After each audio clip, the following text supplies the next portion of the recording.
مولانا مدنی کہتے ہیں کہ آپ ایکسٹرا ہیں، اس لیے لڑائی کو سڑکوں پہ لانا چاہتے ہیں، جبکہ ان کا اسٹینڈ کلیئر ہے۔ مولانا محمود بھائی نے کیا کہا؟ کہا کہ آپ ایکسٹرا ہیں، آپ اس بات کو مجھے کہا، سڑکوں کے اوپر لانا، میرا نام لے کر کہا، میرا نام لے کر کہا۔ آپ کیوں لڑانا چاہ رہے مجھے مولانا محمود مدنی صاحب سے؟ السلام علیکم ورحمۃ اللہ وبرکاتہ۔ محترم ناظرین کرام، مولانا محمود مدنی صاحب نے اسد اویسی کے تعلق سے جو کچھ کہا تھا یقیناً وہ غلط تھا، لیکن اب ان تمام باتوں کو یہیں پر چھوڑ دینے کی ضرورت ہے۔ اب اس بات کی فکر کرنی چاہیے کہ ہندوستانی مسلمانوں کو متحد اور متفق کس طرح کیا جائے، ایک پلیٹ فارم پر جمع کس طرح کیا جائے تاکہ ہندوستانی مسلمانوں کے اندر سیاسی شعور بیدار ہو جائے اور ہندوستانی مسلمان ظلم کے خلاف اپنے حق کے لیے میدان عمل میں کھڑا ہو جائے۔ اس لیے کہ جس دور سے ہم گزر رہے ہیں دشمن گھات میں لگا ہوا ہے اور مسلمانوں کو آپس میں لڑانا چاہتا ہے۔ اسی چیز کا ذکر کیا ہے اسد اویسی صاحب نے۔ گزشتہ روز ایک انٹرویو کے دوران اسد اویسی صاحب سے بھی اسی طرح کا سوال کیا گیا کہ مولانا محمود مدنی صاحب نے آپ کو اس طرح کہا ہے، آپ اس پر کیا کہتے ہیں؟ تو اسد اویسی صاحب نے اعلیٰ ظرفی کا ثبوت پیش کیا اور ان کے منہ پر لگام لگائی۔ اسد بھائی نے کہا کہ کیا مولانا مدنی صاحب نے میرا نام لے کر کہا ہے؟ آگے اویسی صاحب نے بڑی خوبصورت بات کہی۔ اویسی صاحب نے کہا کہ تم مولانا محمود مدنی صاحب کو اور ہم کو آپس میں لڑانا چاہتے ہو۔ مولانا محمود مدنی صاحب جمعیت علماء کے صدر ہیں اور ہم ان کی قدر کرتے ہیں۔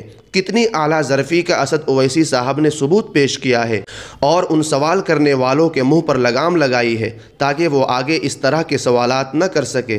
جی ہاں ناظرین کرام، یہ وقت جو چل رہا ہے یہ انتہائی تشویشناک ہے، بڑا نازک اور حساس دور ہے۔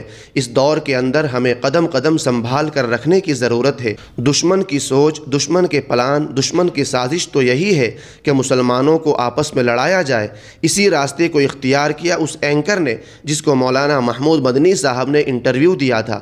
اس نے بھی لڑانے کا کام کیا ہے تاکہ مسلمان آپس میں لڑ جائے، مسلمانوں کے اندر جو اتحاد ہے، جو اتفاق ہے وہ پارا پارا ہو جائے، وہ ٹوٹ جائے۔ اس لیے ہمیں سوچنے کی ضرورت ہے، سمجھنے کی ضرورت ہے، ہوش کے ناخن لینے کی ضرورت ہے۔ بہرحال اب جو ہونا تھا وہ تو ہو گیا، لیکن اب ہمیں آگے کرنا کیا ہے اسی چیز کی فکر کرنے کی ضرورت ہے۔ اگر ہم اویسی صاحب کو پسند کرتے ہیں، انہیں اپنا لیڈر تسلیم کرتے ہیں، جیسا کہ ہندوستانی مسلمان اس بات کا ثبوت پیش کر رہے ہیں اور مسلمان چاہتے ہیں کہ اویسی صاحب مسلمانوں کی قیادت کرے، تو ہندوستانی مسلمانوں کو ایک ہونا پڑے گا، ان کی پارٹی کو مضبوط کرنا پڑے گا۔ عوام کو سوچنے کی ضرورت ہے، سمجھنے کی ضرورت ہے۔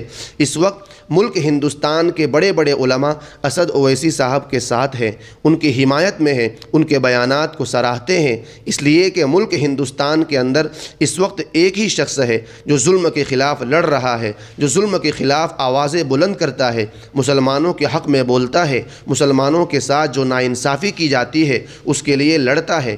اسد اویسی کھل کر کہتے ہیں کہ تم مجھے اپنا لیڈر تسلیم کرو یا نہ کرو، مجھے میدان کے اندر لے کر آؤ یا نہ لے کر آؤ، لیکن مسلمانوں اپنی آنکھیں کھولو، اپنے حق کے لیے لڑو، ظلم کے خاتمے کے لیے لڑو، اپنی مسجدوں کو بچاؤ، مدرسوں کو بچاؤ، اوقاف کا تحفظ کرو۔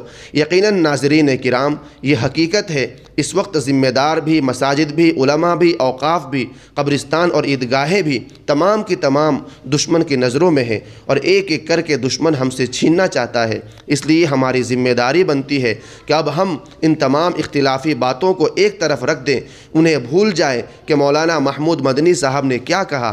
اب ہمیں ضرورت ہے اس بات کی کہ ہم میدان عمل میں کس طرح کھڑے ہو سکتے ہیں، ہمارا سیاسی شعور کس طرح بیدار ہو سکتا ہے، ہماری قیادت کس طرح مضبوط ہو سکتی ہے۔ اسی بات کی فکر کرنی چاہیے، کوشش کرنی چاہیے، جو ہو سکتا ہے کرنا چاہیے۔ خالی باتوں سے، تبصرے کرنے سے، تجزیے پیش کرنے سے کچھ ہونے والا نہیں ہے۔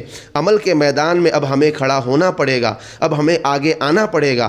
اس لیے ناظرین کرام، قرآن و سنت پر عمل کرتے ہوئے سیاست کے میدان میں قدم رکھیے، باری تعالیٰ سے اپنا رشتہ مضبوط رکھیے، نبی علیہ الصلاۃ کے سنتوں پر عمل کیجیے۔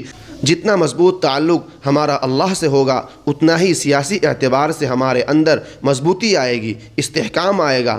باری تعالیٰ سے دعا ہے کہ اللہ تبارک و تعالیٰ لا یعنی اور فضول باتوں سے ہم سب کی حفاظت فرمائے، ہمارے ملک ہندوستان کی حفاظت فرمائے، ہمارے ملک سے ظلم کو، نفرت کو ختم فرمائے، باری تعالیٰ مسلمانوں کی حفاظت فرمائے۔ تو سامعین کرام، اس سے متعلق آپ کی کیا رائے ہے؟ کمنٹ میں اپنی رائے کا اظہار ضرور کیجیے، اور ابھی تک ہمارے چینل کو سبسکرائب نہیں کیے ہیں تو سبسکرائب کر لیجیے اور گھنٹی کے نشان کو بھی دبا دیجیے۔ شکریہ۔ السلام علیکم ورحمۃ اللہ وبرکاتہ۔